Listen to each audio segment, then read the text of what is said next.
My entitled sister and mother want me to watch her newborn baby 3 days a week. For the last few weeks of my younger sister's pregnancy, she has been demanding that my husband and I babysit her newborn every weekend, Friday morning to Sunday evening, so she and her husband can have some cool-off time from being parents. Each time, I have laughed at her and shut it down with a quick, "Nope, I won't be." And she gets mad that I'm not helping her out. She then got our mother involved. Mom called me and asked why I was being a self-centered bitch, so selfish, and that she didn't raise me this way. I told her I was a grown-ass woman with my own house and life, that if I wanted to watch kids as a second job, I'd fucking have some. She sputtered out something about me being a horrible person and hung up on me. My husband and my one aunt 100% are with me. However, my mom, dad, the other 900 family members, and friends got involved calling me out on Facebook or blowing up my phone. My mom knows the full story of what my sister is asking. She sees no issues with my sister getting this as well. She essentially did the same thing with me when I was a bit older, when I had to take care of my younger sister so she could have time to relax. I have never had a good relationship with my family besides my youngest sister, aunt, and grandparents. I talk to my mom, other sister, and dad maybe twice a month. So whenever family friends message me about babysitting or give me sage tea about it, my favorite response has been, "You're right, I am selfish and irresponsible,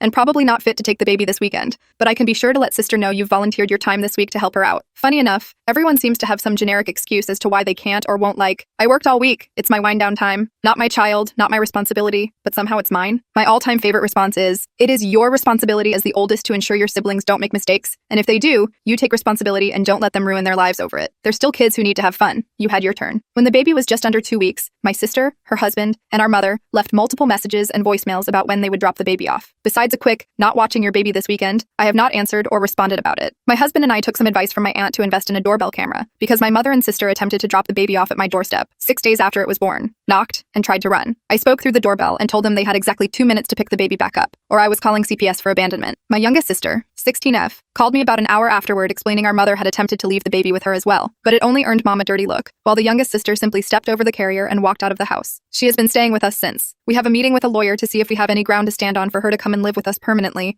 as our parents are threatening to call the police on my husband and me for kidnapping our youngest sister as a hostage. Oh, before I forget this level of beautiful petty, our aunt, the only one who has supported us, surprised my youngest sister, husband, and me, took us out to her cabin for the weekend, where youngest sister posted pictures and tagged our mother, sister, and her husband with caption, "Man, such an amazing weekend. Sure wish you guys were free to join."